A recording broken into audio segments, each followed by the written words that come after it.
Hey, dear listeners! I'm excited to share some digital products I've created to support you on your English journey.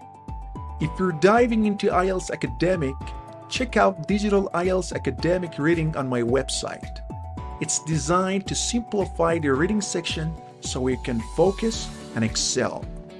If you're just starting out or want a handy supplement to your studies, and if your English grammar needs improving, I've got Digital Grammar Basics for you, which is perfect for mastering core grammatical structures.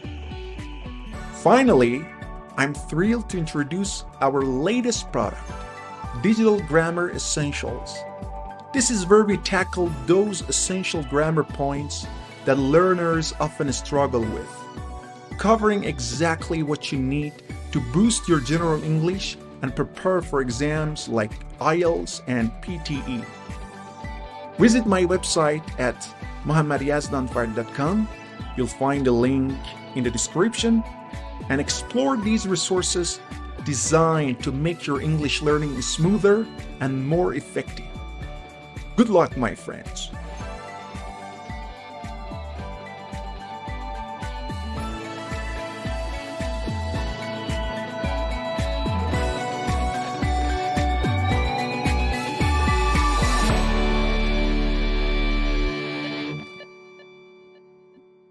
Hi, everyone, and welcome to this episode of the podcast. And why podcast? Today, I'm speaking with someone who has been a profound influence on my life and lots of other people's lives. The one and only Dr. Vaziri. I've known him for nearly 18 years, and he was my teacher for the first time around 16 years ago, and since then, I've always been learning from him. He's shaped my journey and inspired me in countless ways, and I'm truly honored to share his story with you. Dr. Vaziri is a passionate educator who moved to Canada as a teenager and returned to Iran around 26 years ago. Then he transferred English education in my hometown Yazd and beyond by introducing innovative teaching methods like using signs and movies to make learning more engaging and effective. His institute, Vaziri Language Institute, or VLI, in its prime, impacted countless lives, inspiring many to learn English and even pursue careers as teachers. In this episode, Dr. Vaziri shares his incredible journey. He talks about his teenage years in Iran, his move to Canada, and the struggles he faced during his last days there, including a period of depression. He also tells a story of a life changing phone call that brought him back to Iran, where he left his PhD studies to embrace a new path. For the very first time, Dr. Vaziri reveals why he became a teacher and talks about his institute. He reflects on his philosophy of lifelong learning, his passion for teaching, and his incredible zest for life. He talks about gratitude, luck, and even his desire to live forever. This conversation is heartfelt, inspiring, and full of wisdom from a man who has dedicated his life to empowering others through education. I can't wait for you to hear it. So, my friends, let's dive in. Hello, Doctor. It is an honor to have you with me here in my office. I feel great because you are one of the most influential people, if not the most influent or the most influential person in my life. I feel great. So, thanks for taking the time to join me today. Well, good morning to you, and thank you for inviting me to your panel. And A I'm pleasure. honored to be here. Uh, Let me please um, clarify a point Mhm. that needs to be addressed. You called me doctor, Mhm. which has a beautiful ring to it, Yeah. although there isn't much truth to it. Mhm. And I don't know if I've ever talked about it before, Mhm. but in the process of answering, clarifying this point, I might even answer some of your future questions. In other Great. words, some of the answers to your probable future questions are embedded in my Mhm. explanation. Great. Well, a few years before coming to Iran, I was enrolled in the PhD program at Mhm. Carleton University. I passed my courses, required courses. Mhm.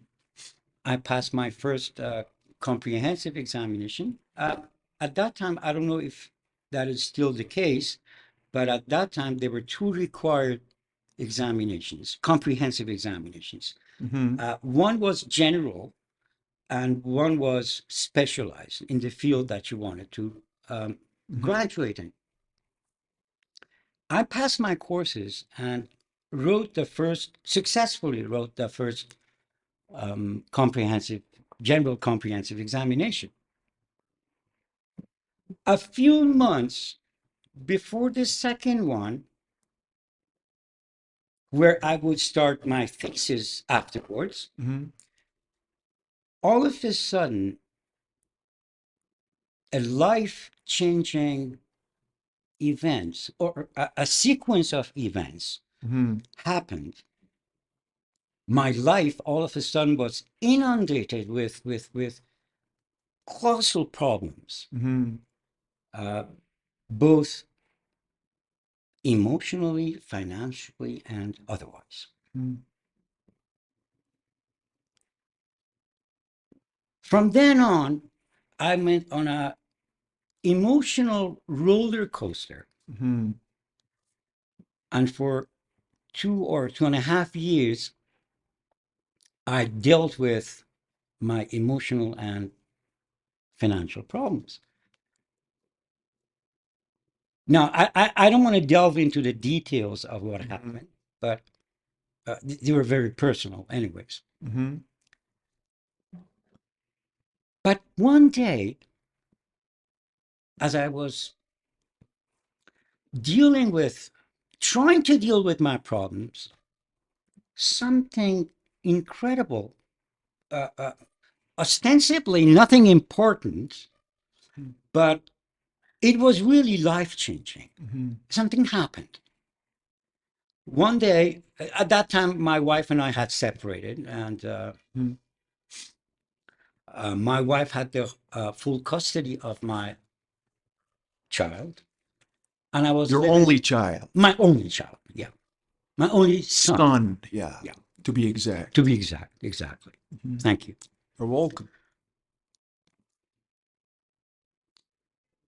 I was living with a Canadian guy. We were roommates, and I went home one evening, and my roommate said, "Hey, Ali, someone from the Iranian embassy came looking for you." Mm. Interesting. And I was baffled. Mhm. I hadn't contacted the embassy, gone to the embassy, or uh, had no contact in any form or shape for over 15 years with the Iranian embassy. So I was taken by surprise. Mm. Anyways, I slept on it that night, and in the morning, I went to the embassy. I introduced myself and I said, "Someone from the embassy came knocking at my door and looking for me." And one of them said, "Oh, yeah, yeah, Mr. So and so is looking for you." Mm. The name of that person rang a bell. Mhm. It was familiar. And later I realized that he was an acquaintance of the family. He was from Bias and he was appointed as the I think, cultural attaché Mm-hmm. to Canada or whatever. And after the greetings and whatever, he invited me for lunch to his house, and he says, "Look, your family hasn't heard from you in many years. They're very worried about you, and they're looking for you. And I've promised them that I'm going to make you at least give them a call. Mm. So why don't you come You to you mean you hadn't been in contact with your immediate family, many your years? parents, Yeah, yeah, for many yeah. years? For many years, they had no news of me. They didn't know Oh. if I was alive or dead what or what have you. Anyways, to make the long story short, Mm-hmm. I went to his place for lunch, called my family. Now, I was at the height of my problems.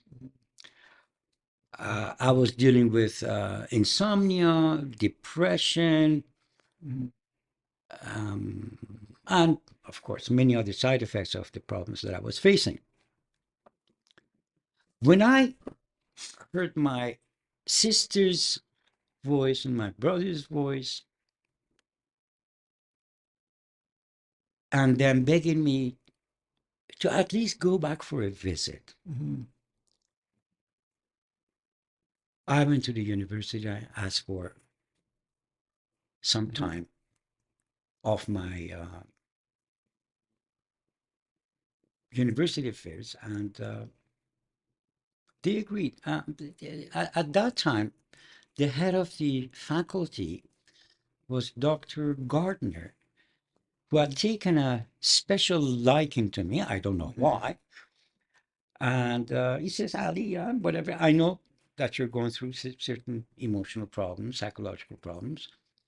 I think that it'd be good for you if you take time off, go Mm-hmm. back home, reshape your life, Mm-hmm. and come back. Excuse me. No problem.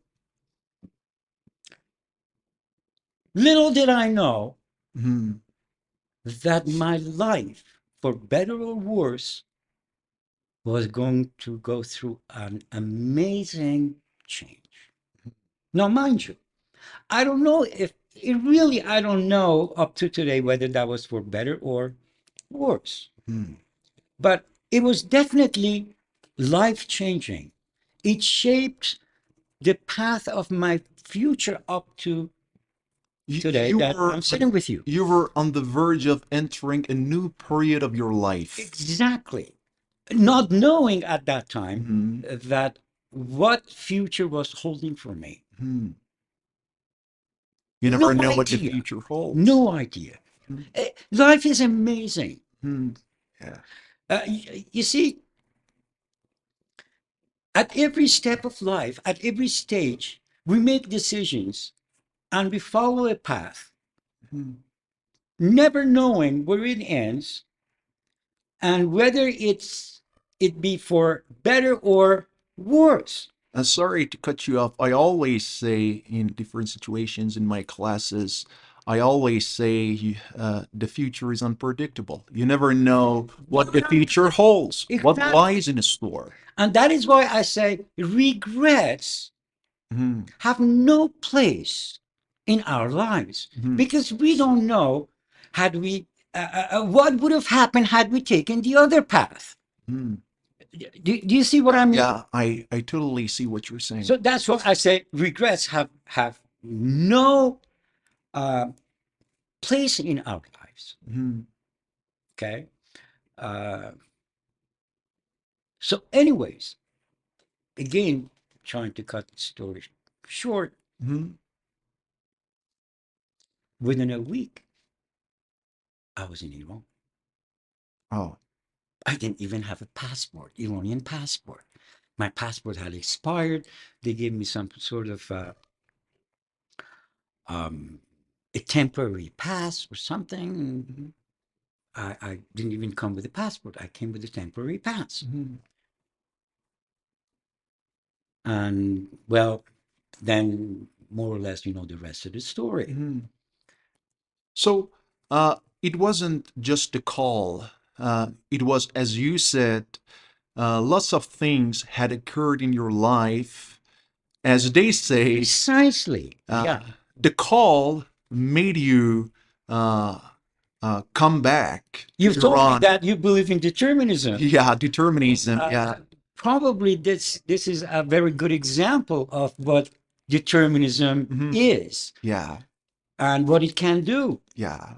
Now, in your opinion, do you think that life-changing event was for better or worse? Can you can you for sure tell me? No. And neither can I. Yeah.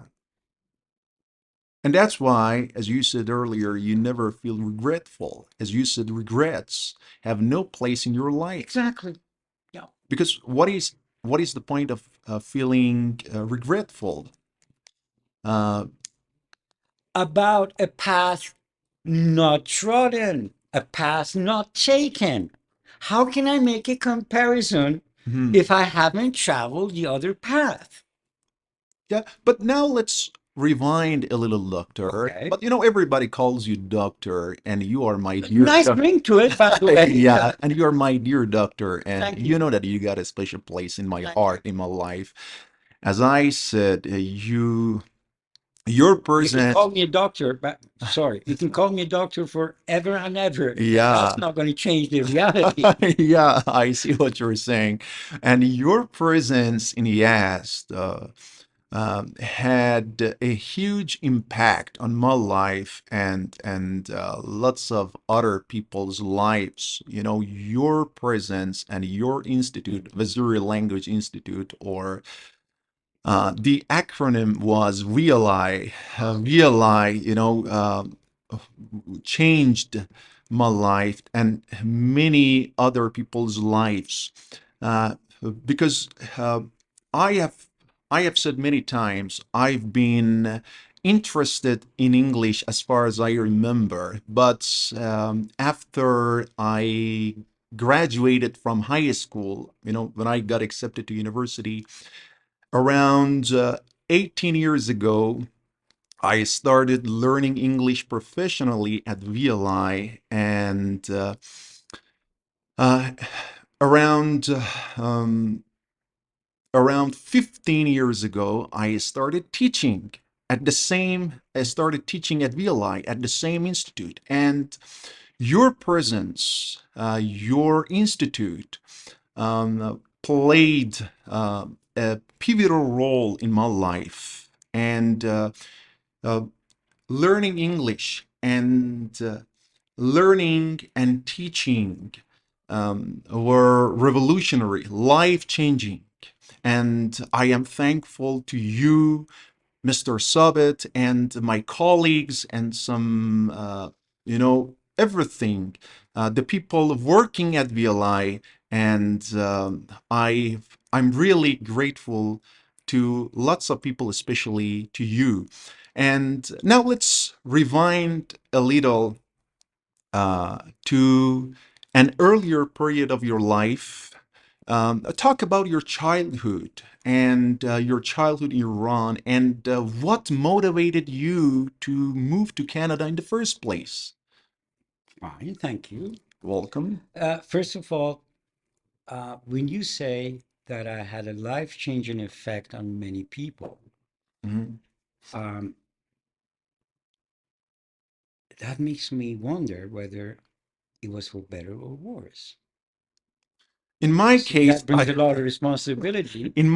I think for Do you really think yeah, that you are happy with the path that you have chosen? yeah, I am.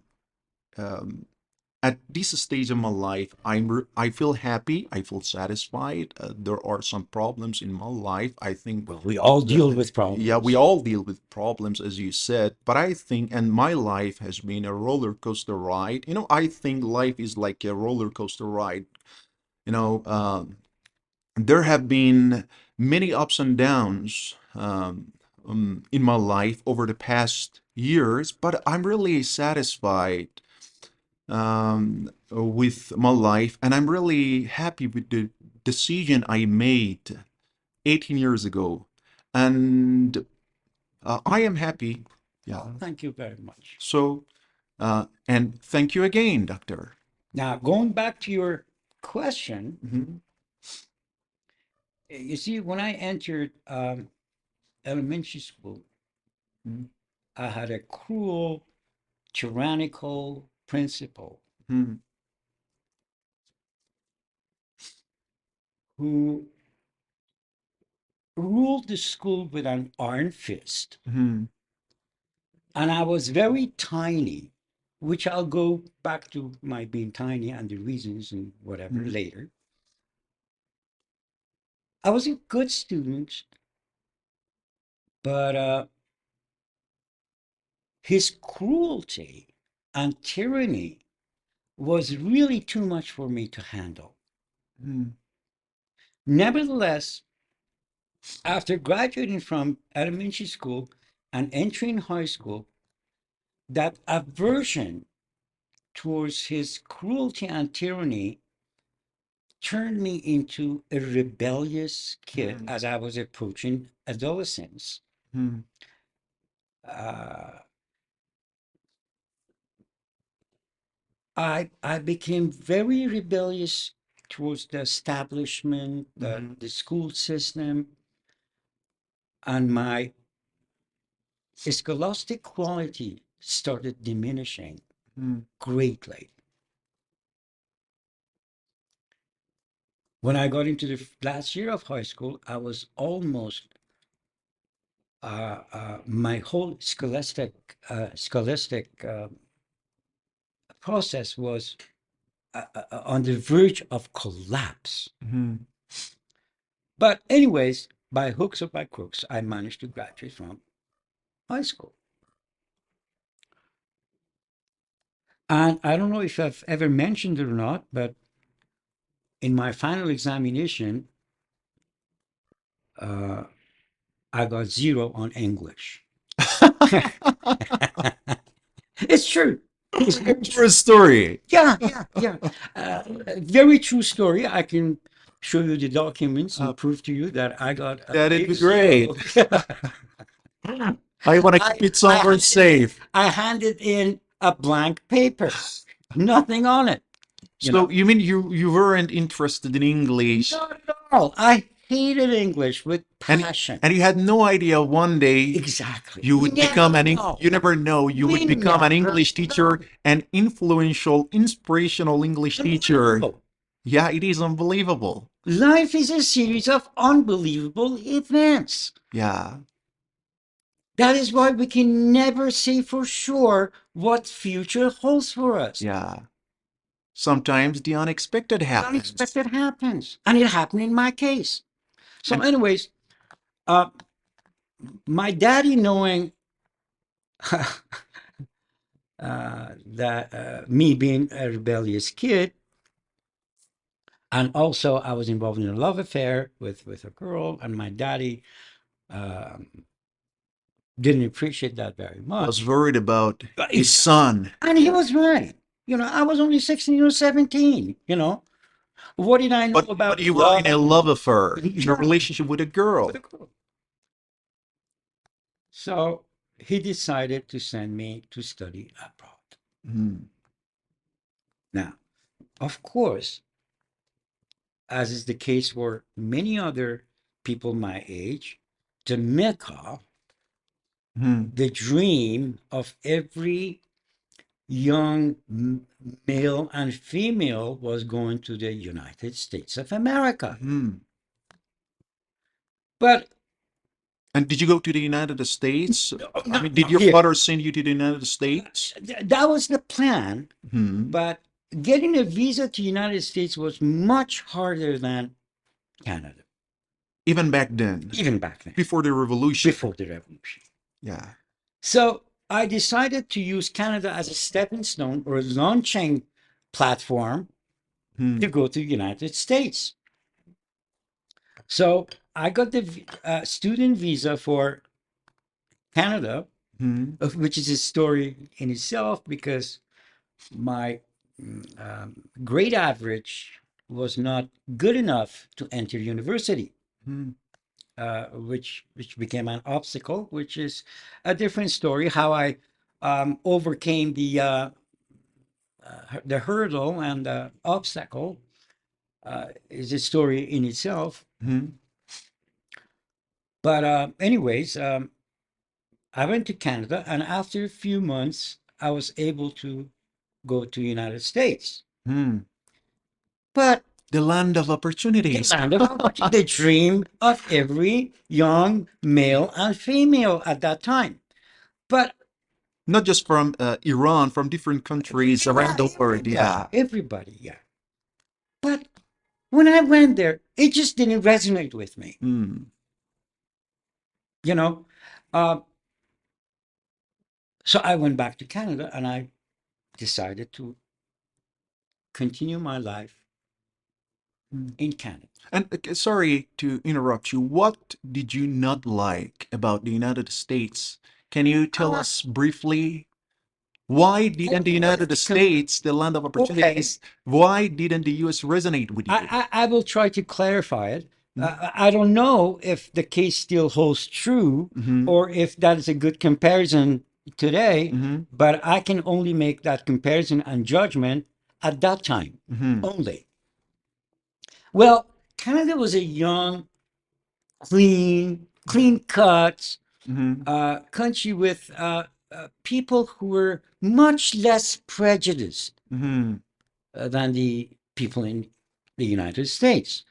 They were more receptive More towards foreign, hospitable, more welcoming. hospitable, more receptive. On the average, much better educated than the Mm-hmm. American people. The cities were much cleaner, Mm-hmm. like spanking clean, Mm-hmm. as opposed to, for example, New York City, Mm-hmm. which was inundated with rubbles and rubbish. Mm-hmm. And that is why it didn't absolutely resonate with me. And I decided to go back to Canada and pursue my education there. Mm-hmm. And you decided to, as you said, to go back to Canada to continue your studies in, I think, math. Now, If I'm that is correct. You were That is correct. doing your PhD in math Yeah, in Canada. in Canada. I started from BSc, Yeah. leading to MSc, leading to a Yeah, yeah. PhD, First, you did which your I have bachelor's unfinished. in yeah. First, you did your bachelor's in Yes, Canada. In yes, Canada, then yes, your master's degree in yes, Canada, and then yes. you were And then doing your entered the PhD. PhD, and you Exactly. were almost done with your PhD. Then a series Less. of, yeah, more or Yeah. less, a series of events happened, and suddenly the Ironically, call from your family came along, and and ironically, I'm sorry to interrupt. yeah. Uh, Dr. Gardner, who was the head of the faculty, Hmm. Dr. Gardner and I had a mutual acquaintance. Hmm. And a couple of years after my coming back to Iran, Mr. Gardner sent me a message through the acquaintance Hmm. to go back and finish the unfinished job. But as I said, I don't think there's enough time here to go through every little details.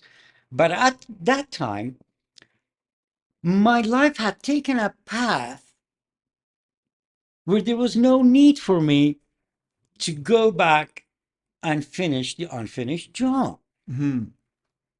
First of all, I was past the age of employment, Hmm. um, and I didn't want to pursue math anymore Hmm. because I had found a new path, which was much more rewarding, Hmm. much more interesting, more effective. I thought that there are many people in math who are way better than me Hmm. in Yazd, and they can do a better job and could do the job. But I thought to myself that perhaps in English I could do I could be more useful, Hmm. if not influential. Hmm. And that is why by that time I had already decided that I was not going to pursue math anymore. you did what you thought was the best thing to do at the At the time. time. Yes, Yeah. exactly.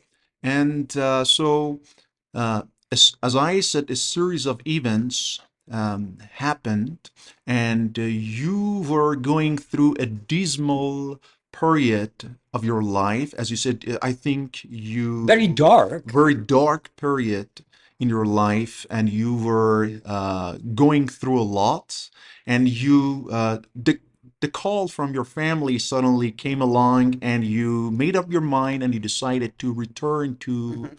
uh, Iran. And but before we talk about you coming back to Iran, tell us, because our listeners, most of them, or nearly all of them, are either English learners or English teachers. You got a zero on English in elementary school, if I'm not In high in school. high school, sorry. In the final year of high school. And I know you, and I think, in my opinion, you are a genius. And I don't think Oh, you, thank you. I Now you're you putting me on a you pedestal. are no, no, no, no. I'm not putting you on a pedestal. To me, you are a genius, and to lots of people, you're a genius. And by the way, doctor is smoking, and I really like the way you smoke. I quit smoking 15 years ago. Otherwise, Good for I'd be you. smoking with you right I can't now. live. I That'd can't be live great. without it. Yeah, I know you, the combination of coffee and cigarettes. And by the way, we were at a cafe drinking coffee together. It was a lot of fun. We had a great time. It's So, always fun being with you, uh, and I truly mean it. yeah, same here. I never get enough of you, doctor. Well, thank you very much. I really, your You presence. called me doctor again. Thank you very Yeah, much. It's got a beautiful ring to it. I yeah, like yeah. it. Now you see, I think I gotta do my PhD as soon as possible, because you're right. It's That's a nice ring. Yeah. Yeah. I think I Very would. satisfying. I would feel great if people called me Dr. Yazdanfard. Now I feel jealous for the very first time. Now I feel jealous of you, Doctor. You know, I clean forgot what I was saying, and it doesn't fucking matter. So your person, yeah, I just, Profanities, come on. yeah, sorry, man. You and I will never use profanity. Never ever, Never. Not even in the classroom. not even in when we are in class. But Uh, your presence in my life has been a blessing, is a blessing. So that's why I said I never get enough of you. Thank you. You are a believer in lifelong learning, and and I'm still you've always been a motivational and inspirational teacher in my life, and I'm still learning from you. And now, so as I was saying, I know you are different, and I think, correct me if I'm wrong, I don't think back then when you were um, moving to Canada or the United States, I don't think you were good at English. Correct me if I'm Not wrong. at all. So, and I think, Zero. and you were um, a rebel, as you said, and I think you must have had a big problem with learning English in the conventional ways. So, That is why my methods, for better or worse, were mostly unconventional. exactly. So My now, life is unconventional. yeah, now it might be interesting to our listeners, our audience. It might be interesting to them. Um, uh, I mean, the question is, how did you learn your English? I mean, what were some of the ways in which you learned your English back then as a rebel? Well, I have to let out certain secrets. So, yeah, please. Well, divulge as your a secrets. boy, Yeah. as a young boy, going to um, a more or less a free society, coming from a very close, very traditional society and family. Mhm. I'm going to try to be as honest as possible. Mhm. There were a few factors that were my underlying motivation. One, when I first heard the Canadians speak English, Mhm. I was amazed at how beautiful a Mhm. language can sound. Mhm. You see, none of my teachers in Iran sounded native Mhm. or even close to native. With all due respect, like most English teachers working in high school, in a Exactly, school. exactly. Most of them. No, Mhm. well, yeah. Not most of, not all of them. Uh, I was introduced to another facet of Mhm. English that I was impervious to. I was totally alien to Hmm. before going to Suddenly, Canada. English reared its beautiful head, Exactly, not its ugly head. exactly. The second one, at the sound of, at the risk of sounding uh, a bad boy, you see, I think I know as a what you're young gonna boy, say. yeah, Yeah, I yeah, know what you're gonna say. the opposite sex Hmm. can be very, very enticing. And how old were you exactly I was back then? 17, 17, yeah. something like that. Still a teenager. Still a teenager, yeah. Now, you see a lot of beautiful women and girls whom you can befriend provided you can communicate. Hmm. Now, to me, that was a stepping stone Hmm. to communicate with, the Girl. members of the opposite It's sex. the members, the members of the opposite sex. Exactly. Hello, the members of the opposite sex. I Look don't know who's how here. I don't know how you're going to judge me, No, but this is I the ne reality and I've this never is the judged you, truth. yeah. You know, And uh, thanks for telling the truth. Thanks for being some honest. people may have reservations to admit to this sort of thing, but I want to be candid about it. Hmm, You know, right. Yeah. so there were two underlying motivations for my So, learning English. sorry to interrupt you. Are you done? Yes, yes, Yeah. yes. So, you mean you did you ever study course books, or for No, example, no, did no, you ever never. buy or No, study vocabulary books? Because you of see, course not. you now you've been away from Canada, an English-speaking country, for how long? 30 years, 20 years? I don't know. Some odd years, Yeah, 25 26, something like 20, that. yeah, Yeah. 5 or 6 years, and I know you've been in touch with English because you are an English teacher, but you use a wide range of grammatical structures automatically, naturally, and you use a large variety of lexical structures, and you speak naturally because some English teachers unfortunately have a tendency to use idioms and slang. Yeah, Overuse. they overuse slang expressions and Which is not natural. yeah, and I've been there, done that shit. But at one point, That's natural. that's natural, because we we thought back then when we were taking the first steps, we thought that using slang The expressions, more we use the slang the more expressions, knowledgeable the teacher is. exactly. But Yeah. people like Hamid Soleimani, Beautiful, and beautiful man, yeah, beautiful beautiful, man. and we miss him now. He's in Germany. Love you, Hamid. Yeah, And yeah. Me too.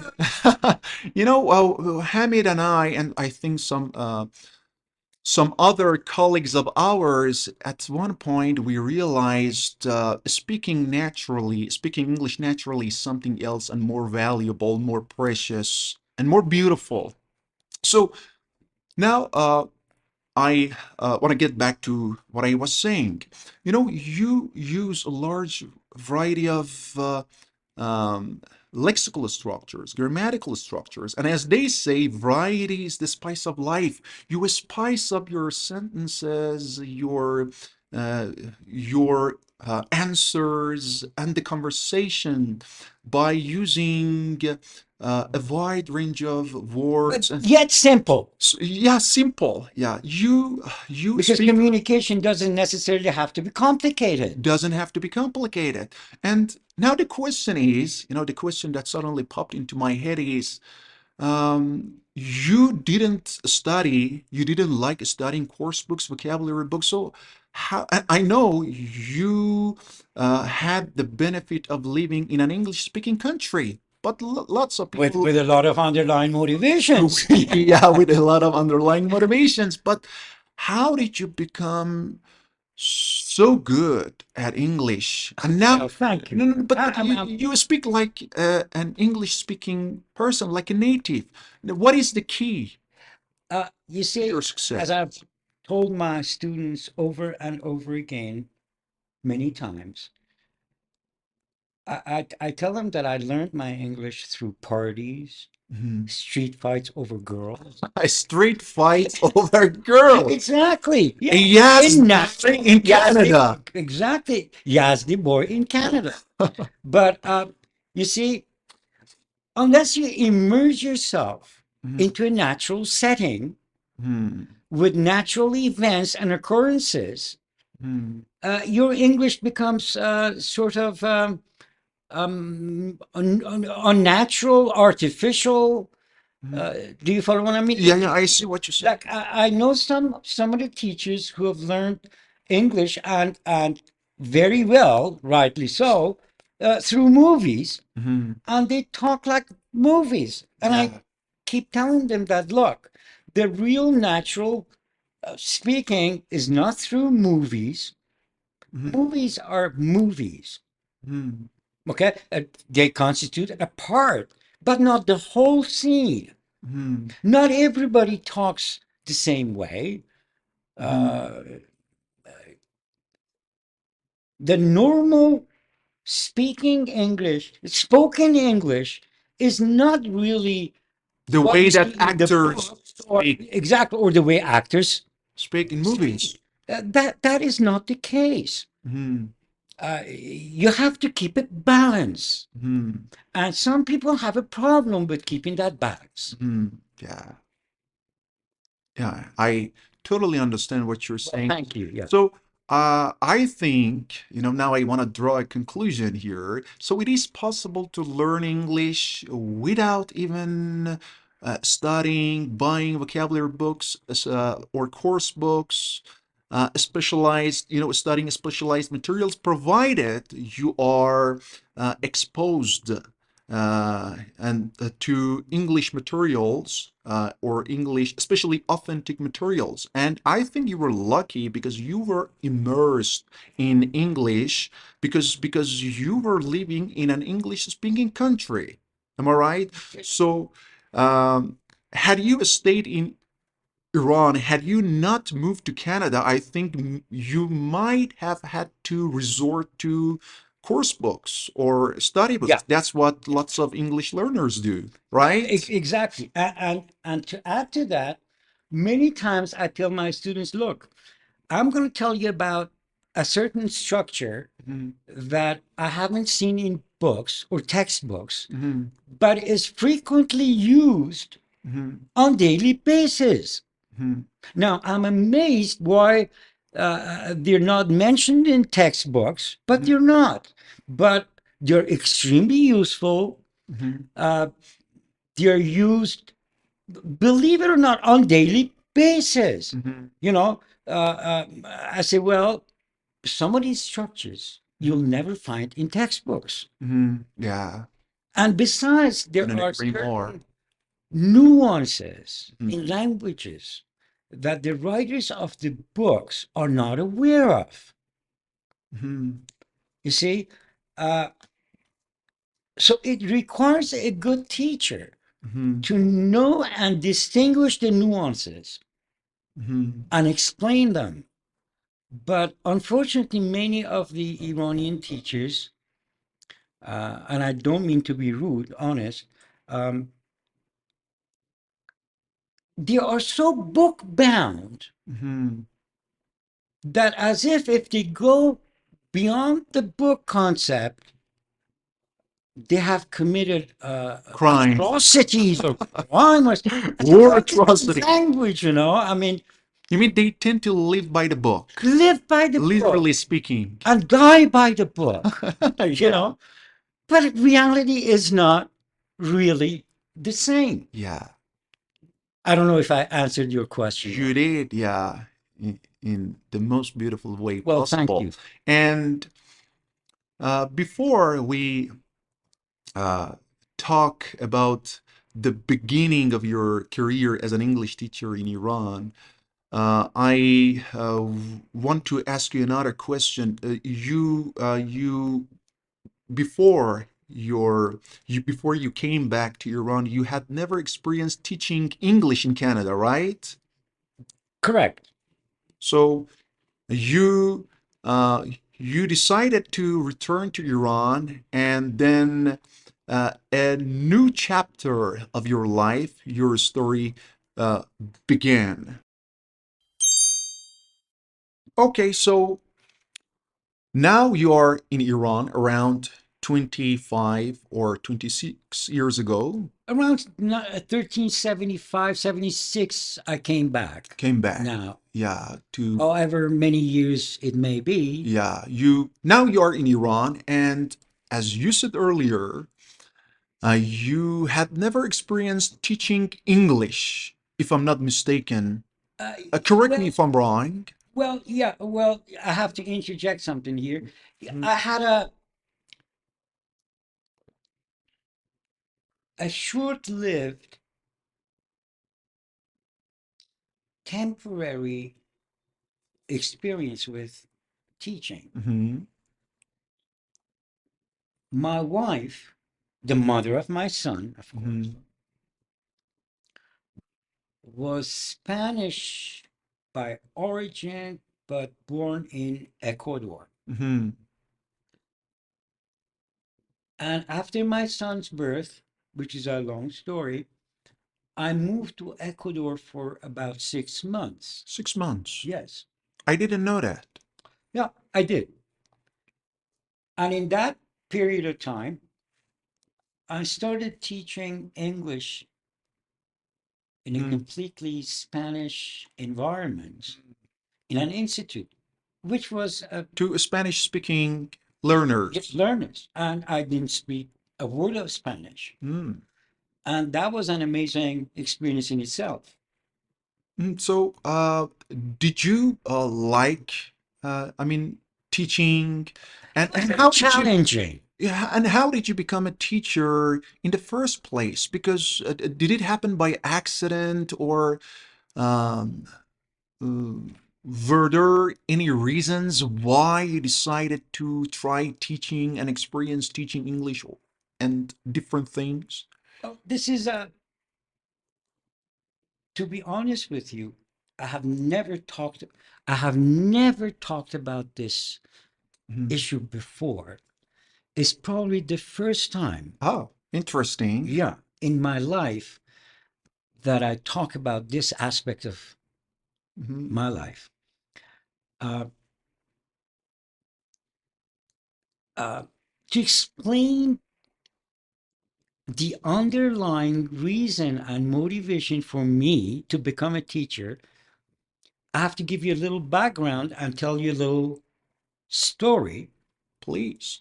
Can I? Yeah, of course. I'm all ears. Uh, you see, my mother, who was very fertile, Hmm. could easily have children, was physically extremely weak. Mm. And I had an aunt who was exactly the opposite. Couldn't have any children, but she was physically very strong. Your mother's sister, you mean My mother's sister. aunt, Yes, your yes. maternal aunt, or Maternal. Exactly. your aunt on your mother's side. Yes, yes. So the deal was, she and her husband lived with us in the same house. And my father was mostly away in India because his business was in India. Mm-hmm. The deal between my mother and my aunt was that every time that my mother had a child, would give birth to a child, she was physically uh, debilitated Mm-hmm. and And bedridden for a while, bedridden for many months. for many months. Yes, Like how many months? Like 6 months? 6, 7. Oh, that must have been So horrible. it must have been. I don't know. In that period, my aunt's job was to take the children, Mm-hmm. feed them, bathe them, Support take care. them. Exactly. Until my mother would regain her strength Mm-hmm. and would take the children from my aunt. Mm-hmm. Now, determinism, Yeah, again. amazing. I have thought about this many times, but I've never been able to, because I don't believe in metaphysics and things like that, you know. Neither do I. I. But sometimes things happen that make you wonder, Mm-hmm. okay, and become skeptical, Mm-hmm. even of your own beliefs. Mm-hmm. Now, this deal between my aunt and my mother went on for the first 3 children Mm-hmm. until, for some reasons that I'm not going to go into, I was, as the last child, born extremely prematurely. Mm-hmm. I was very tiny, very weak, and nobody expected me to live. Mm-hmm. Nobody thought you were going to Nobody, survive. no, nobody thought that this child would survive. I was very tiny. For the 6 months, they claim that I didn't even have the strength to cry. I didn't cry at all. I was so weak. Mm-hmm. But as you know, my zest for life, Yeah. it was like engraved in me, Yeah. you know. I survived,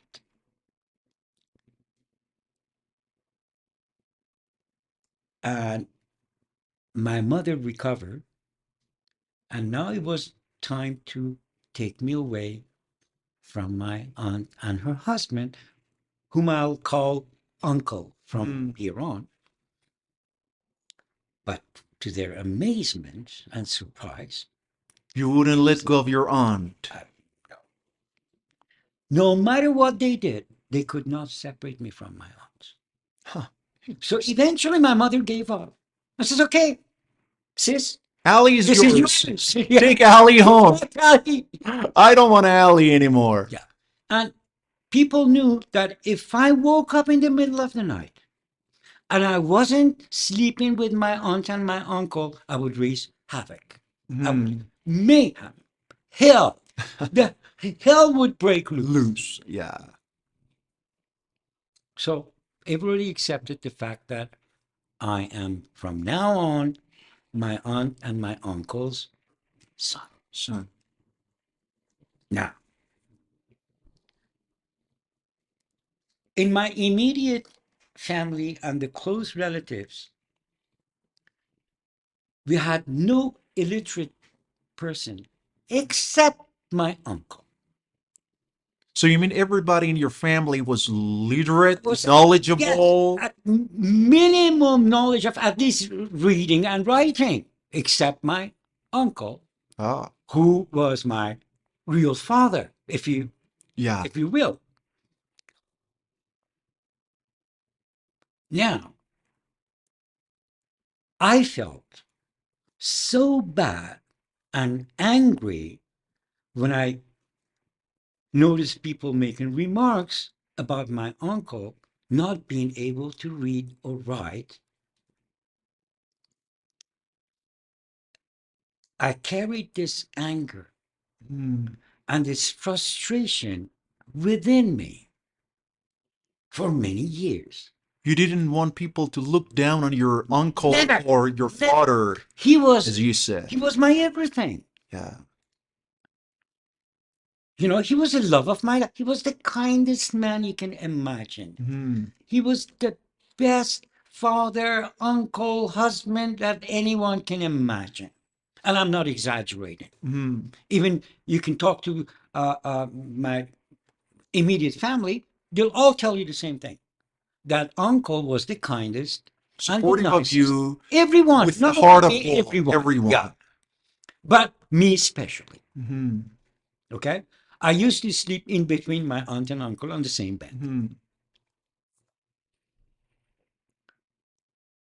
Now, the joke of the family up to today is my reaction after coming back from elementary, the first day of elementary Mm-hmm. school. I remember after leaving the elementary school for the first day, I rushed home Mm-hmm. and I called out to my uncle, Uncle, Uncle, come on, sit down. I want to educate you. I want to teach you a I want thing to or teach two, a lesson or exactly, two. exactly. Just sit down, be quiet. Ali wants This to teach you. desire in me to educate my uncle because he didn't know how to read and write is probably why I became a teacher Mm-hmm. from the very early childhood. Mm-hmm. And even later, before entering the high school, and as I told you, I became very rebellious and whatever. I used to tutor uh, some relatives who had problems with school, and I used to make side money. Uh, so I don't know, was I born a teacher or was I motivated or forced to become a teacher? Maybe both. Maybe both. Maybe a little bit of both. Mm-hmm. I don't remember, and I can't say for sure. Mm-hmm. I think both genetic and environmental factors, Factors probably hand in hand, yeah, coupled, played a decisive a role, pivotal. yeah, a pivotal Yes. role in making you a teacher. And now let's talk about your return to Iran. You made a comeback, and Yes. by the way, your story was interesting, and I really liked your story. It shows that you are a thinker, and you look at your life and different aspects of your life, different things deeply, profoundly, and thanks for sharing that story for the first time here on It's true. This is the first time that I revealed that uh, part of my life. it's I've never great. talked about it anywhere. You divulged something, you shared something that you hadn't shared with anybody before, and it is great. Thanks for sharing your Well, story thank with you me. very much. So you made a comeback. Now you're in Iran, and I Yes. think um, uh, you hadn't established Vaziri Language Institute. I mean, I'm No, talking no, about not yet. the Yes. first years uh, um, of your new life in Iran. And I think, I don't know when exactly you started teaching English, because I know you used to teach math, if I'm not mistaken, That is at exactly Azad correct. University too. And I don't know when exactly you started teaching English. And you were teaching English in a new way.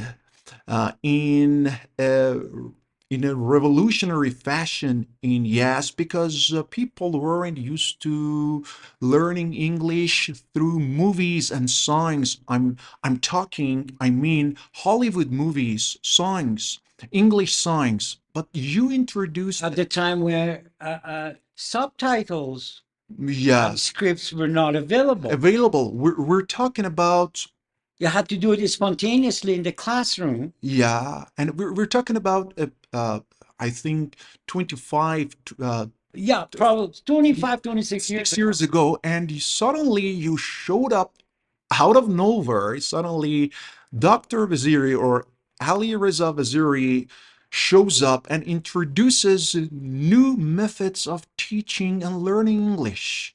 And you started using movies and songs and to help English learners learn English. And suddenly people became familiar with discussion classes, and people learned how to discuss.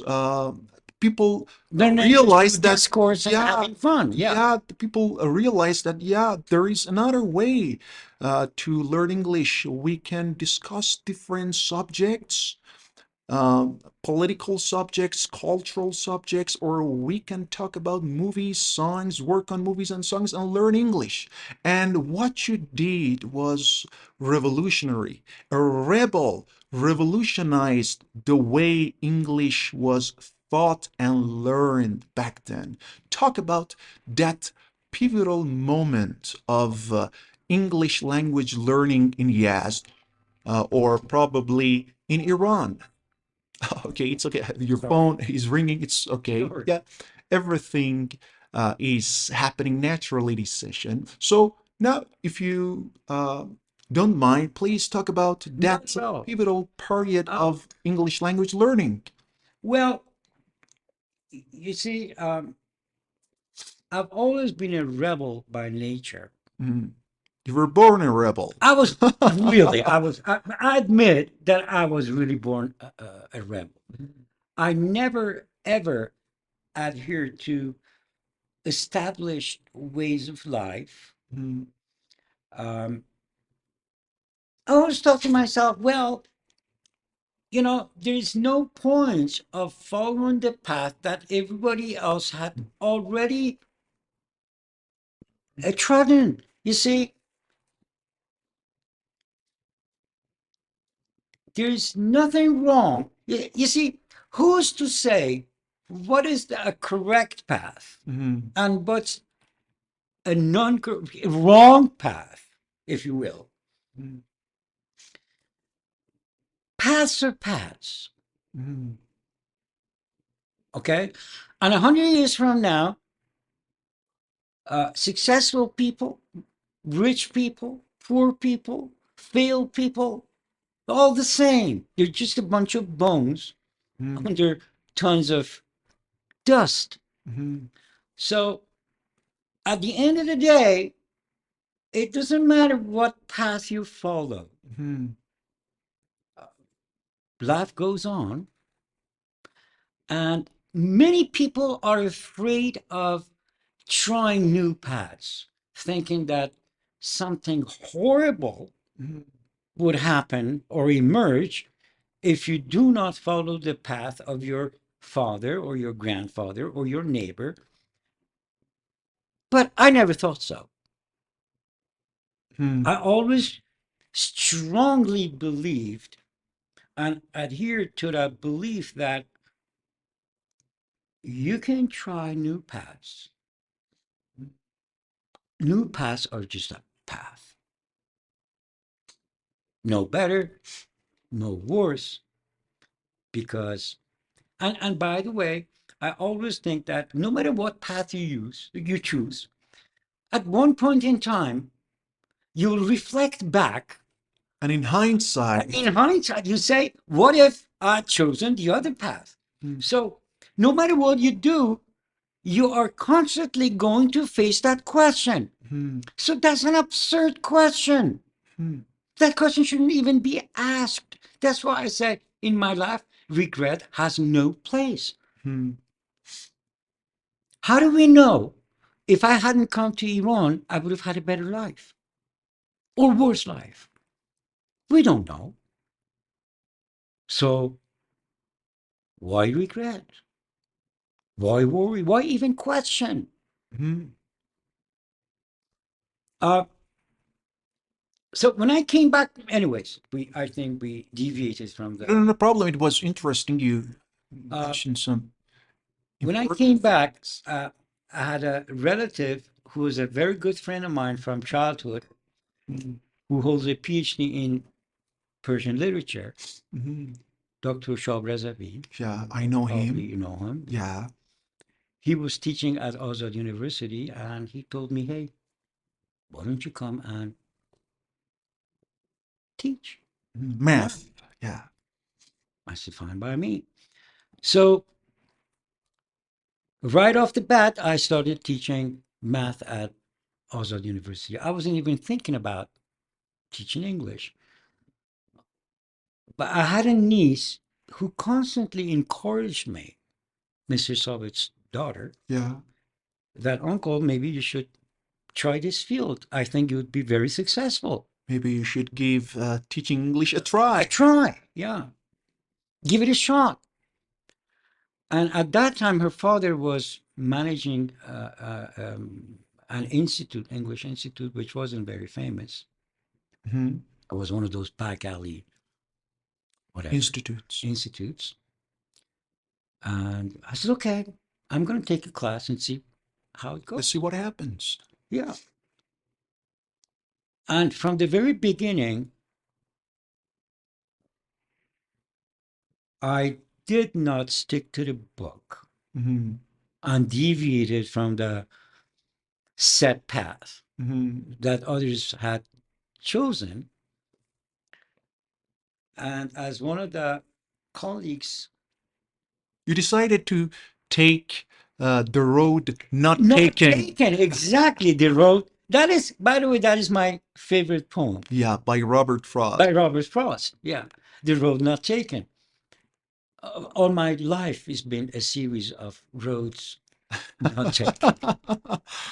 How about you?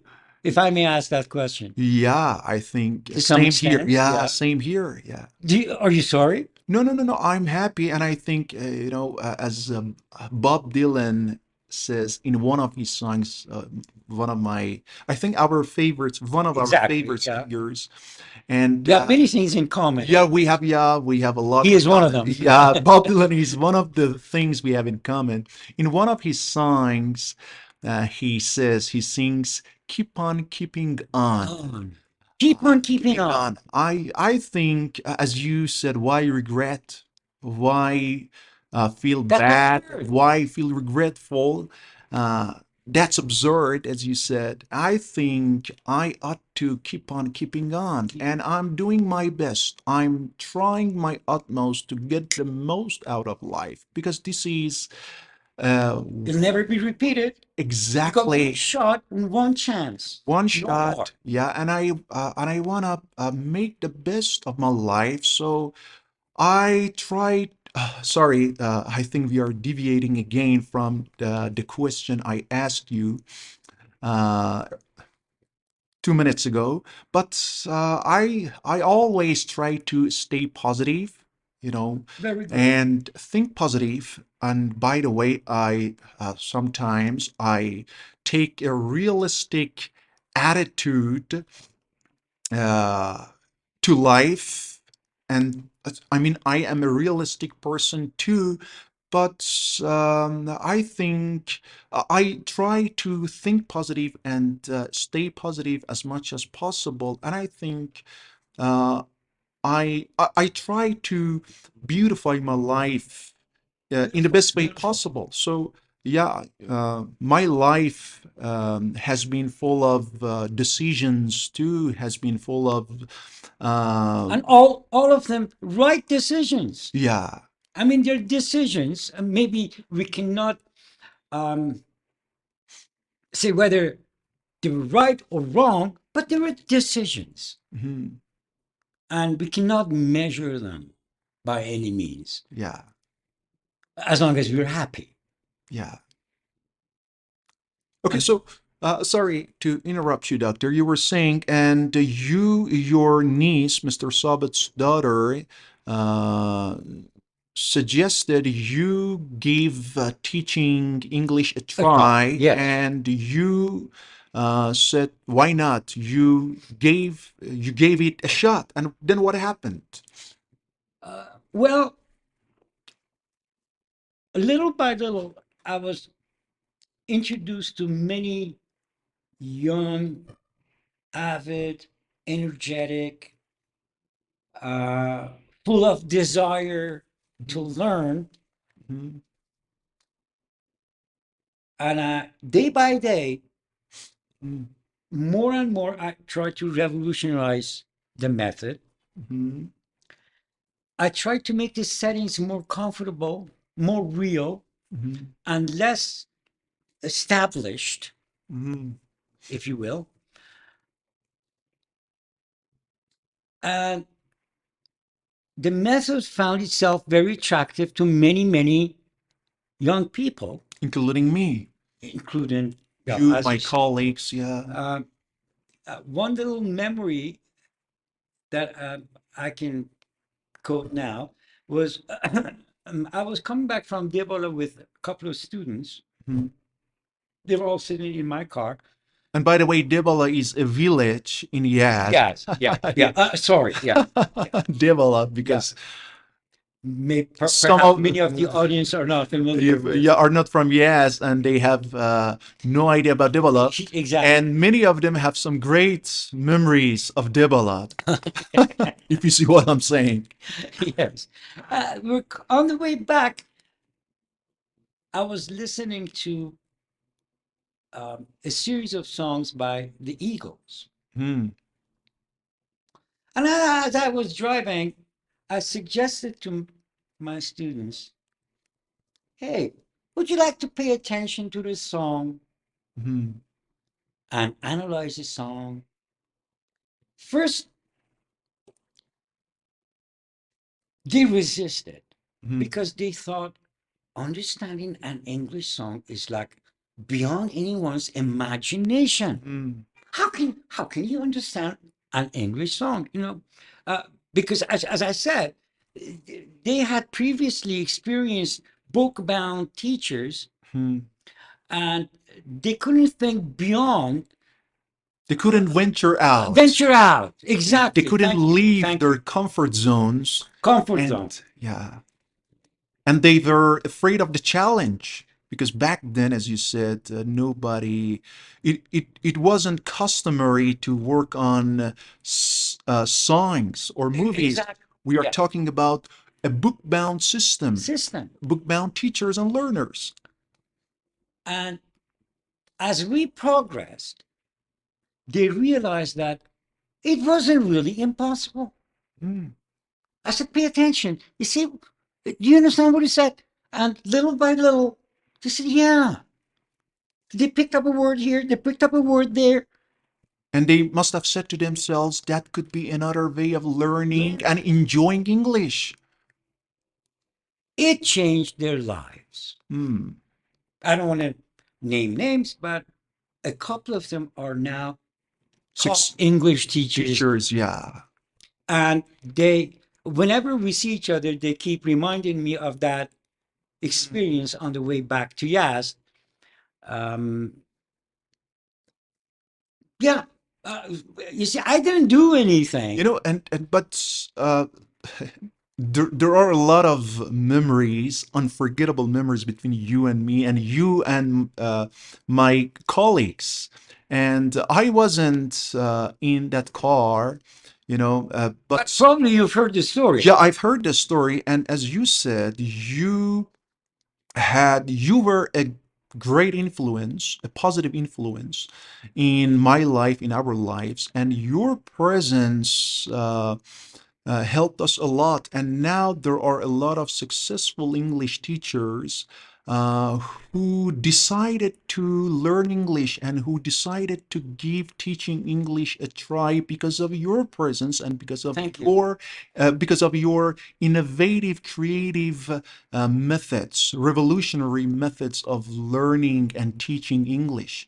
And as I said earlier, I think many of my colleagues and I are thankful to you. Well, And thank you. and then after a while, I don't know exactly when, VLI, Vaziri Language Institute, was established, was founded. I think you were one of the co-founders, if I'm not mistaken, or maybe the founder. I'm not sure. Whatever. Yeah, it doesn't matter. The details are not important, at least now. They might have been important sometime in the past, but they're not important now. And your institute, VLI, now you are someone who is Which incorporating. I'm not a part of anymore. Yeah, and you're not, yeah, your institute. I don't know. I think the boys' branch was shut down Yeah. a while ago, around 2 years ago, unfortunately. And but I have no idea about the girls' branch. It's still run by my But you're not by your niece or nieces, I'm not yeah. sure. But you're not a part of the institute that once you were a member of. And it carries your name, Vaziri Language Institute, but you're not a member of VLI, Vaziri Language Institute, any longer. But the point is that back then, I started learning English in 1385, around, I think, you do the math, 18 years ago. 18 years And ago. as I said, it was learning English at VLI was life-changing, eye-opening, learning and teaching. Uh, Do you remember our first encounter when I said, yeah, yeah, yeah, this guy is a perfect candidate for a future teacher, yeah, prospective teacher? yeah. I recognize that ability in you from Thanks. the very beginning. Yeah, I remember vividly we were in a meeting with Dr. Naimi, Naming, and yes, I owe a lot to him because uh, you recognized something in me, the okay? ability in you, The definitely. Yeah. ability um, of teaching in me. But prior to that meeting, Dr. Naimi had suggested I teach English. Uh, he had suggested teaching English to me 2 or 3 times, but I would always say no to Why? him because I thought You honestly, thought that you didn't measure up to it? I thought, first of all, I wasn't interested in teaching back then. Now teaching English, and I mean English language, English teaching, learning English materials. Uh, Generally speaking, English is an inseparable part of my life, an indispensable part of my life. Now I think I know I shouldn't be identified with anything, but I think I couldn't live without English. And, and I thought, Neither can any one of us. yeah, and I think you can't Once a either. teacher, I always mean, a teacher. once a teacher, always a teacher. And I thought I wasn't gonna be a good teacher. I didn't think I had it in me. I had the ability in me. But Mr. Naimi, Dr. Naimi, Amin, our close friend, I remember uh, one day he made the suggestion again, and this time around I said yes. And I am so thankful to Amin Naimi too because he helped me taste teaching, and I was lucky because I started learning English at the Vaziri Language Institute. I started teaching English at the same institute, and I was lucky, and I was surrounded by knowledgeable professional teachers. Like I don't want to, because it's going to be a long list of names, and I don't want to miss anybody, but I was surrounded by some professional English teachers, English learners, and I teaching at VLI was eye-opening, life-transforming, and your institute had a huge impact on my life, my friends' lives, and was the most successful, in my opinion. There are different factors that should be taken into consideration when we want to define success or when we are talking about a successful institute. But in my opinion, in my view, your institute was one of the busiest, one of the most professional institutes uh, back then. And unfortunately, now I think your English has done a disappearing act or did a disappearing act a while ago. And I must say, unfortunately, talk a little about these things. Well, you see, as you grow older, your perspective Mhm. begins to change. Yeah. As human beings, we go through changes. Our priorities take different shapes. Hmm. Yeah. Uh, well, first of all, being associated with an English institute has its own barriers. Hmm. For example, having integrated classes between the sexes Hmm. um, brings about certain difficulties, as you and I are both aware. Hmm. Um, and that bothered me Hmm. because I didn't like segregated classes. Hmm. And I didn't want my classes to be limited to one sex at a time only. Hmm.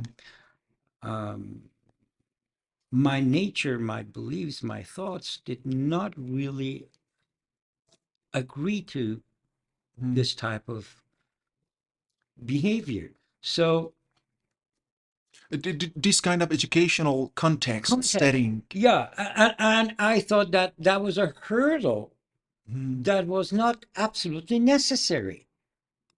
So in the way of students, learners, and teachers, as you said, an obstacle. Obstacle, definitely a hurdle, an obstacle, and that is why I decided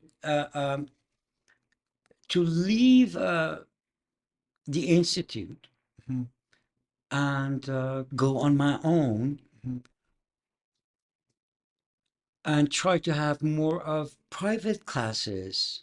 You mean one-on-one classes or? Well, not necessarily one on one, but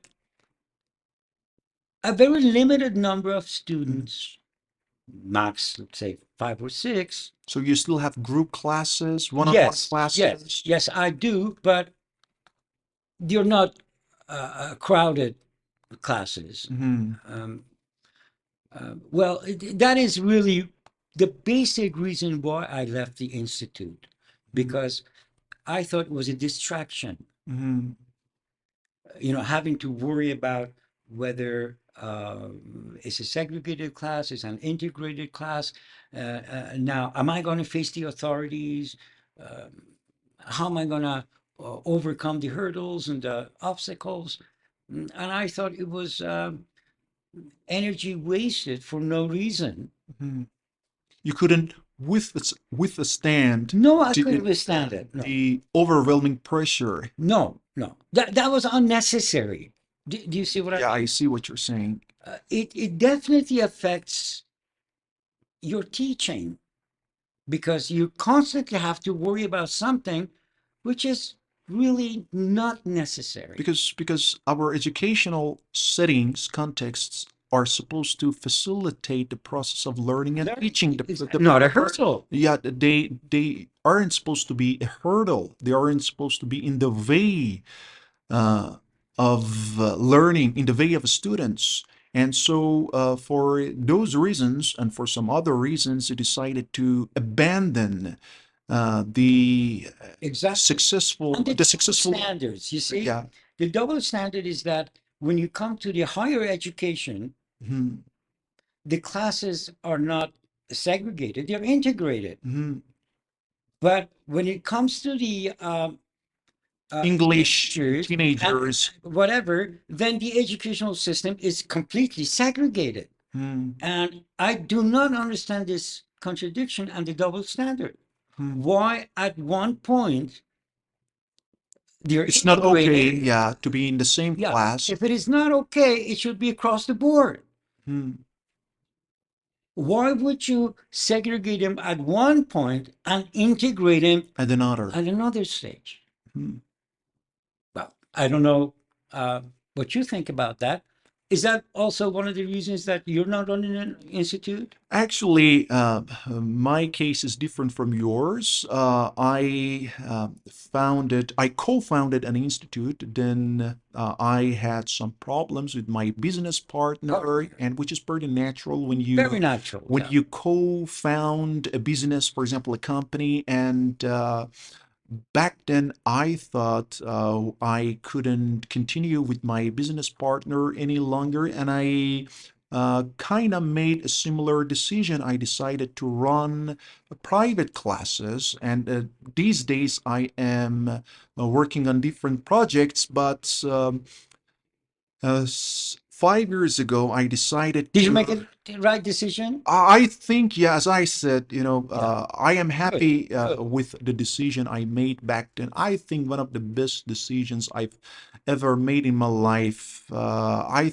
think, in my view, and by we I mean my business partner and I, had to go our separate ways, Great. and With no hard feelings. no hard feelings, hopefully, Hopefully. because I am I am too kind to hold grudges. I am too kind to hold Yeah. grudges, and I think Same here. I made the right decision, and Decision. I'm really happy. So I really, and or shall I say we, my colleagues and I, lots of English learners, teachers, and I have some uh, unforgettable memories of VLI, your Oh, classes. thank you. And, I have a golden period in my life. By the way, we're not done yet. There are still a couple of questions I have in mind, but I think everybody has a golden period, and we should enjoy life always. We should live in the moment and stuff. But I think, and I am now happy in my life, but I have a golden period in my life. And when I was learning and then afterwards teaching at your institute, I was, on cloud nine. I was in ecstasy Thank you. without doing drugs. And I think my colleagues and I, and some lots of English learners and I share this feeling. It was a golden period in my life, and we had an absolute blast. It was awesome. It was like a dream, and yeah, so thanks for coming back to Iran.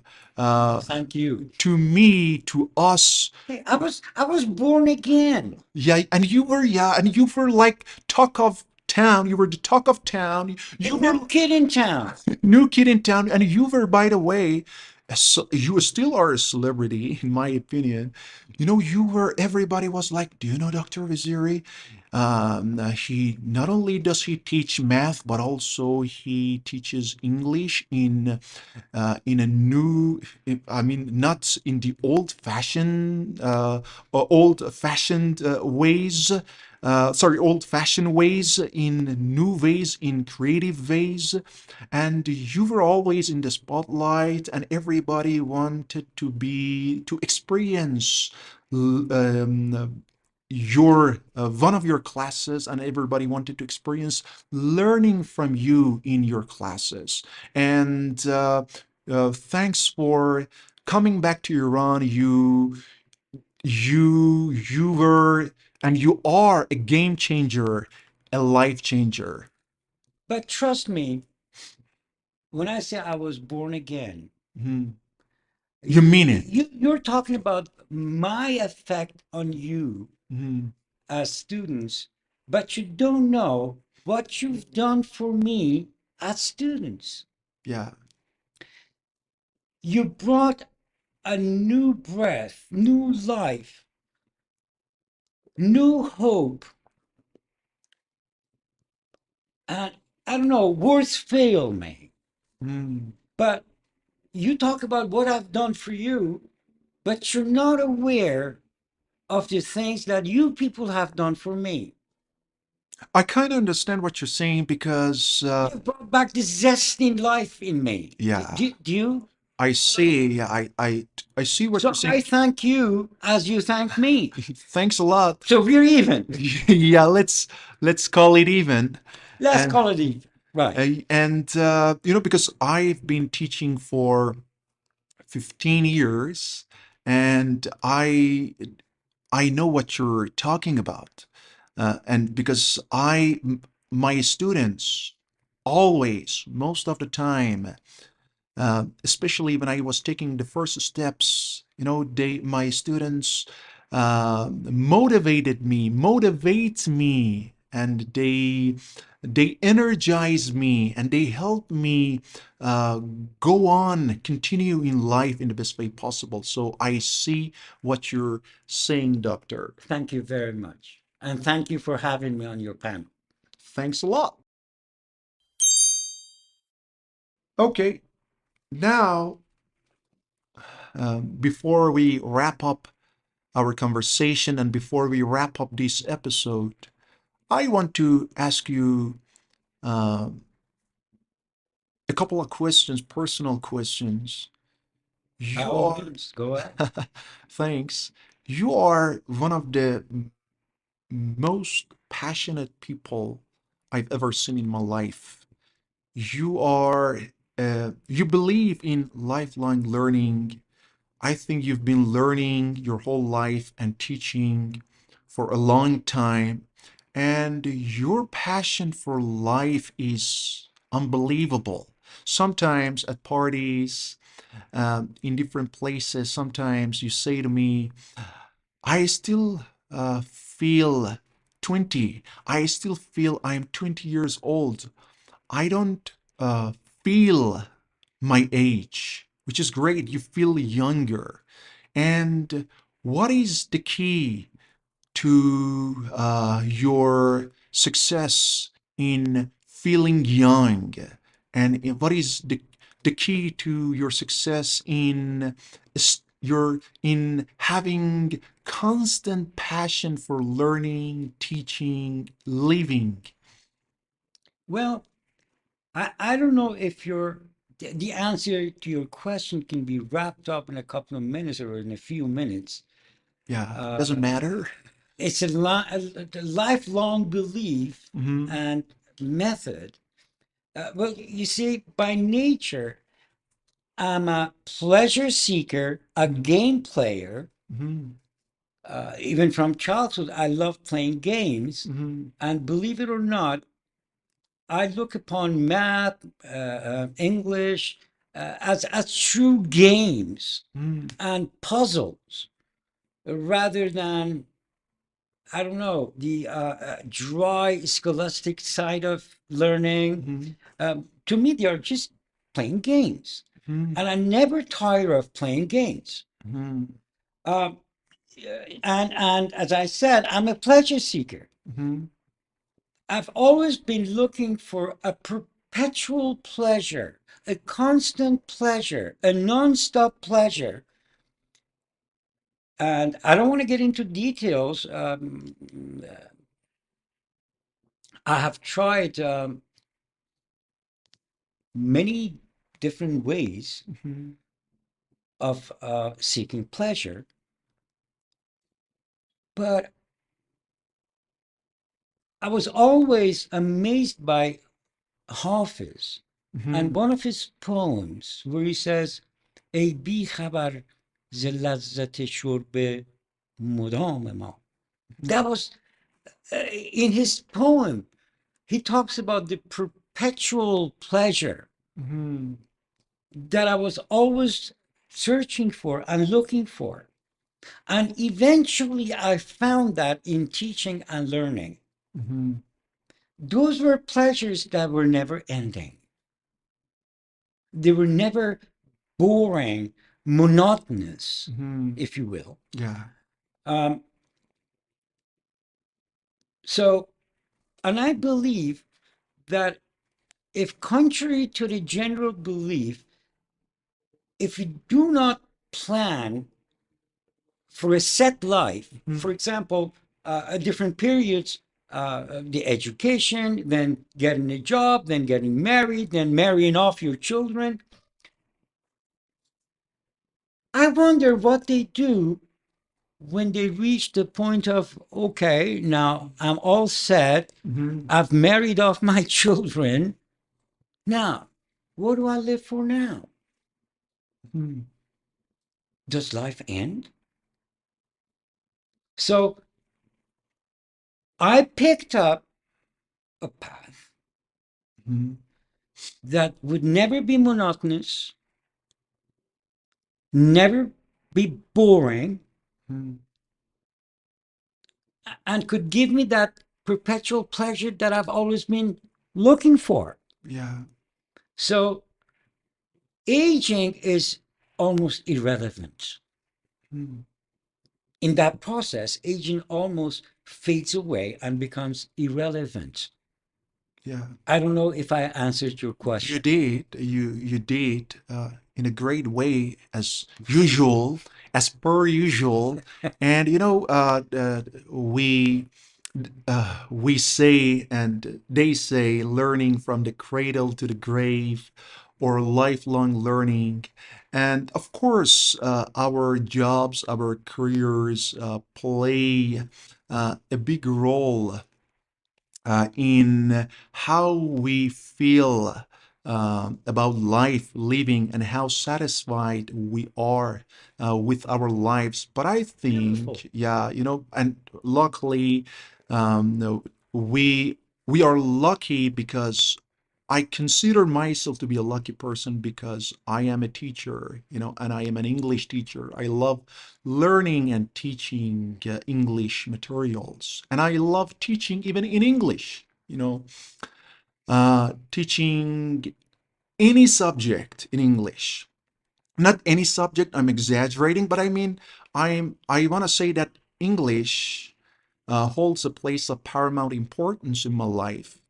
And I think lifelong learning is one of the things, one of the ways in which we can keep our lives fresh. Fresh Yeah, and learning, and non-monotonous. and yeah, uh, and it shouldn't be monotonous, as you said.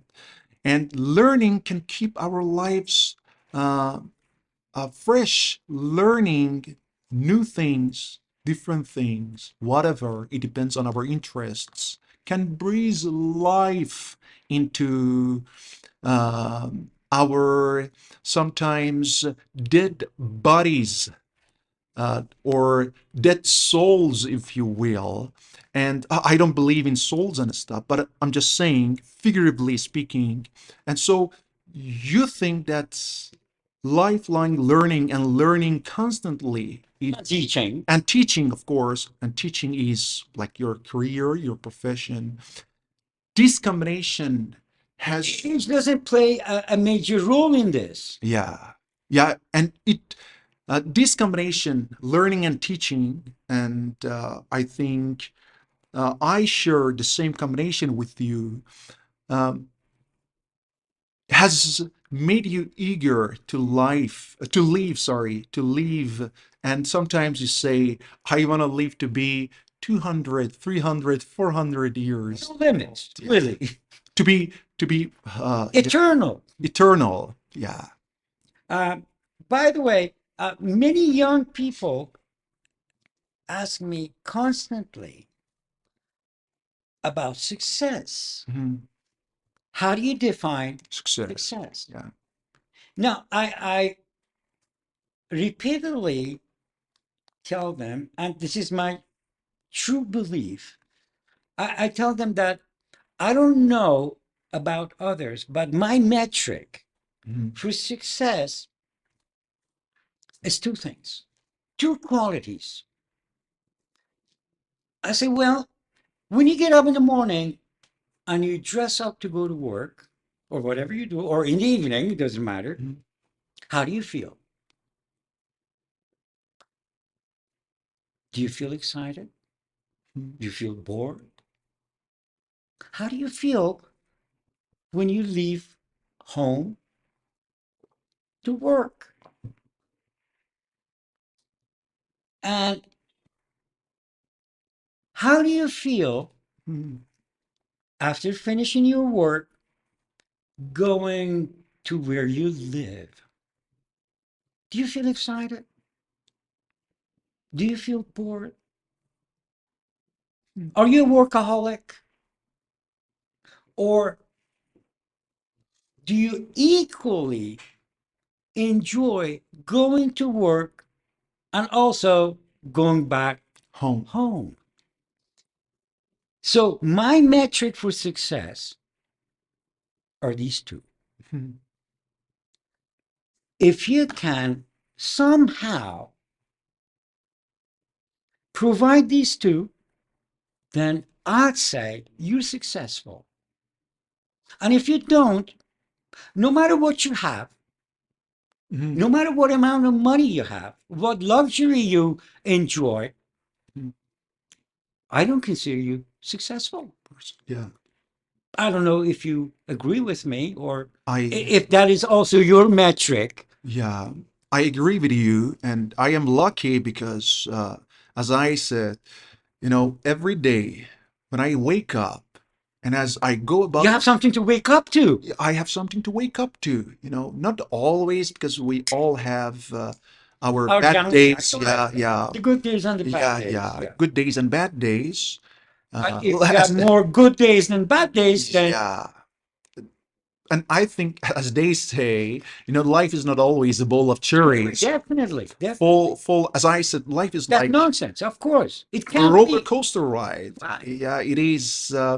It is full. Life is full of ups and downs, Ups and and downs. but most of the time, almost every day, I wake up full of energy and I go about my day knowing that I'm going to do some great things. I'm going to do the things that I am interested in. And I'm not going to do some stuff by force. And luckily or unluckily, I am my own boss. And these are all blessings in disguise in Disguise. our lives. Some people don't appreciate such blessings, and some people don't notice the importance of having such blessings in their lives. I consider myself to be a lucky person, and Thank God. I agree with you, doctor. You're right. And so that is a yardstick against which you measure success. And now, just I know it's this episode 6, is gonna be a long one. I think around 2 hours, but just It two. wasn't planned though. Yeah, yeah, and we're improvising. We had, honestly speaking, we had some questions in mind, but we've been improvising, and All the way through. all the way through. And I really, this is what Of I course, many of the questions were expected. expected, but as I said, we were improvising, and I've had a great time Well, thank you. today. Same here. I mean, what a great conversation. I hope our listeners, I'm sure many of our listeners, our audience, will find the conversation formative and useful. And I hope they find today's conversation, episode 6, an enriching experience. Just two or three more questions, Doctor. Uh, First, another personal question.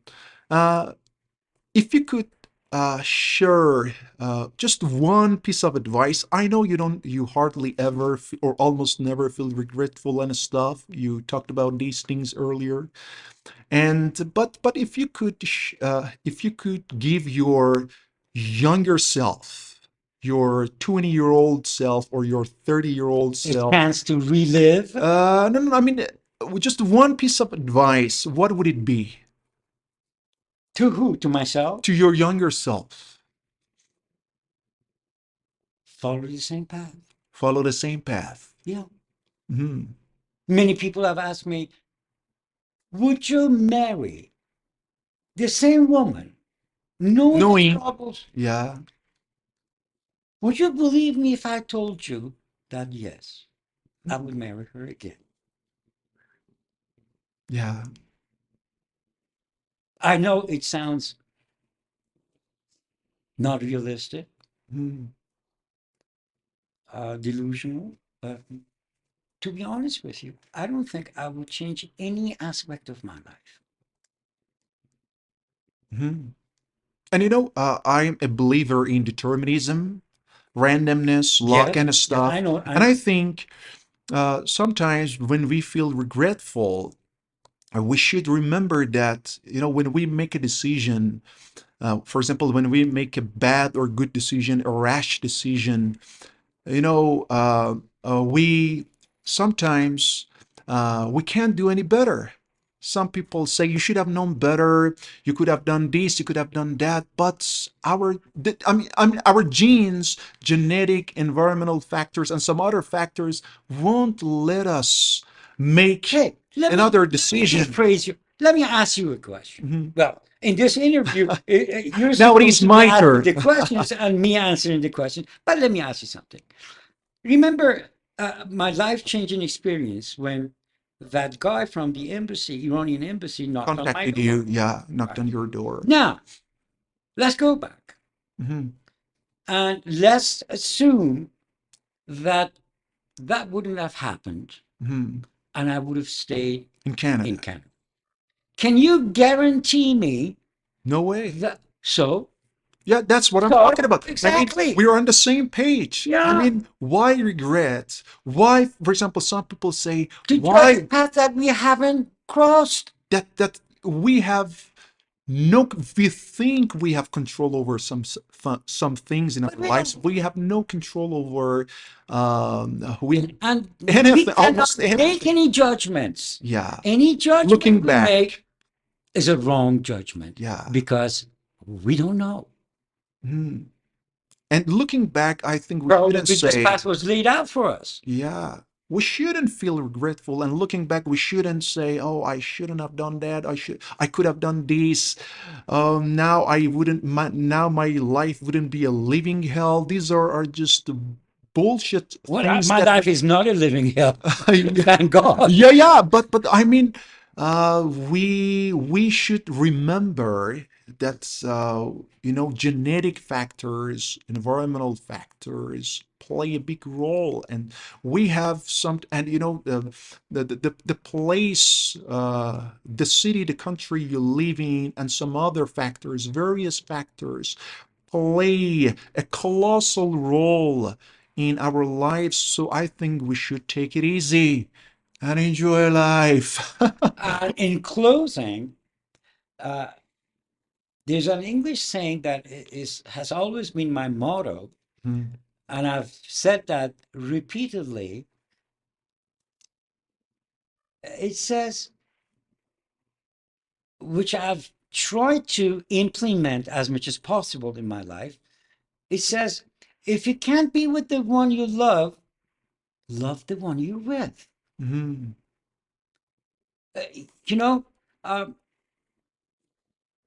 sometimes we cannot achieve the things we wish to achieve, Mhm. but nevertheless, we are living with certain achievements. Mhm. Let's be happy Yeah, with what we have. yeah. Let's not count what we don't have, Mhm. Let's make the best of the of what things we we have. have. Yeah, the best of Exactly. what we have. Yes. It's absurd to think about the things we don't have. Could be anything. Could be your parents, your spouse, Your your spouse, friends, relatives, your laptop, your car, your job, your job, anything. anything. The book you read, The uh, cigarette you smoke, the cigarette you smoke, yeah, the coffee you the drink, coffee you drink. yeah, the cup of Joe you Joe. drink every day. So there are lots of blessings, I think, in our lives. Yeah, there are lots of Ups and problems, yeah, downs. ups and Yeah. downs in our lives too. But I think It's sometimes, part of life. yeah, such is life. And that's what makes life beautiful. Yeah, Otherwise, it would be boring. it would be monotonous, as you said. Yes. And we sometimes, they say count your blessings. I think sometimes we forget to count our blessings. Yes, And exactly. and nowadays in our country, we are surrounded by too many problems, cultural, political, economic problems, and we are under difficult circumstances. But I think there are things to be thankful for. There are things we should Exactly. count our blessings, and we should do our best, because I always say a country, a nation is made up of individuals, Individuals. and we are the members of this society, and we should join hands. I know there are problems. I don't want to, and I'm not preaching. I'm not a preacher, but I think I'm the grandson of a preacher. so. Yeah, yeah, yeah. I knew that. I knew that one. And but I think we should do our best to make the best of what we have, and to make our corner And a better accept place. and accept that to some extent happiness is internal, Exactly. not external. Couldn't agree more. That is what most young people forget. They think that all their problems are external and not internal. But I say, hey, some of it is internal. It's a package that we carry. Sometimes people think that if we emigrate to another place, they would buy happiness automatically. That is not true, because some of these things are internal and not external. Yeah, I think uh, uh, external happiness. There is nothing wrong with external No, happiness. no, For no. example, Of course, I'm not denying that. immigrating to another country or But whatever. it's not zero, zero, 100. Yeah, external happiness tends to be short-lived, but I think internal happiness is Thank you long-lasting. very much. You could not put it better. Oh, thank you, Perfect. Doctor. Thank you. You're welcome. Thanks for everything, Doctor. Thanks again. What a conversation. I had a great time today. Thanks And so did I. for coming to my office, and it was another great experience with you. Same here. Thank you. You've enriched my life. Now I want to use the present perfect continuous. And some of our listeners are, what the hell are you talking about? You've been enriching my life over the past, say, 18 years. And you've got a special place in my life, my heart, Thank and I will never ever let you part, Doctor. And Please that you stay forever young, Thank as you. Bob Dylan I says. try my best. Yeah, And believe me, I hold a very special place in my heart for you forever it's a pleasure. and ever. Thanks, It Doctor. was an absolute pleasure talking to you and being with you. Same And here. I mean it from the bottom of my heart. Same here. Thank you. Have a great day and enjoy the rest of your life. Thank you very much.